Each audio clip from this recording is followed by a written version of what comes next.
Palaisipan ba tayo dapat nagsisimula?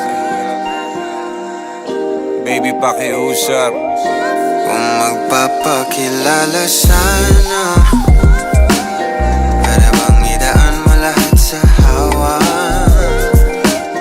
Naligaw lang sa dinami-dami ng mga pasikot-sikot sa iyong katawan. Sana lang ay magpadaan. Nabulag sa iyong mga kurbada, nabudol sa mga usapang walang kontrata. Harutan hanggang sa abutan ng umaga. Walang sagot sa katanungan, tayo nga ba aruy? Kung ayaw masaktan, wag nang umasa. Nagbabaka sakali na lang na tsumamba. Mga dasal sa may kapal, sana gumana. Kaso madalas sila ni Satanas sa magkakutsaba.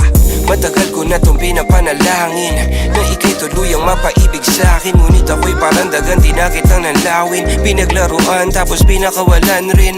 Tinigay tahimik, isip ay malalim. Hirap lang basahin, tila babaybayin. Sarili kong lingwahe ng pag-ibig ay pag-amin. Ikaw ginawa mong sining ang pagiging sinungaling. Kung magpapakilala sana, para bang idaan mo lahat sa hawa. Naligaw lang sa dinami-dami ng mga pasikot-sikot sa iyong katawan. Sana lang ay magpadaan. Ano ba talaga tayo?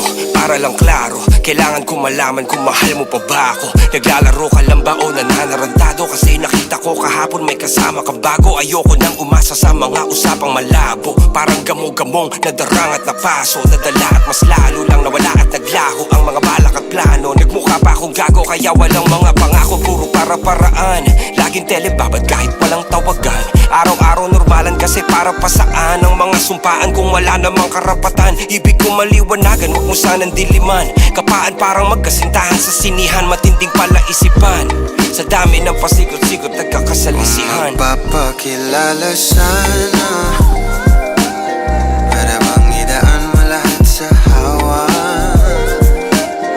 Naligaw lang sa dinami-dami ng mga pasikot-sikot sa iyong katawan. Sana lang ay magpadaan. Oras at konting espasyo lang ang kailangan nating dalawa sa ngayon. Ngunit parang di naman to hadlang. Palapit na tayo sa kalawakan. May dalawang magkasintahan sa taas ng bundok. Nagkasundong tapusin ang buhay nilang malungkot. Hindi na masaya sa kama, hanap na ituldok. Usapan ay sabay silang tatalon sa tuktok. Sabi niya, magtiwala ka lang sa'kin, mahal ko. Talon tayo ng sabay, pagbilang ko ng 3. Kaso lang, ang problema, pagkatapos niyang bumilang, siya lang ang tumalon. Si babae nagpaiwan, habang nakatingin sa kanya nakangiti lang. Ngunit biglang nagulat ang babae nang nakitang nakangiti din si lalaki habang pababa siya. Sabay biglang bukanan ng buhalang para kaida. Ngayon sino mas taksil sa dalawa? Sino ang mas tuso? Sino ang mas tanga talaga? Yung lalaki ba na may dalang backup plano? Yung babae na wala siyang balak back up?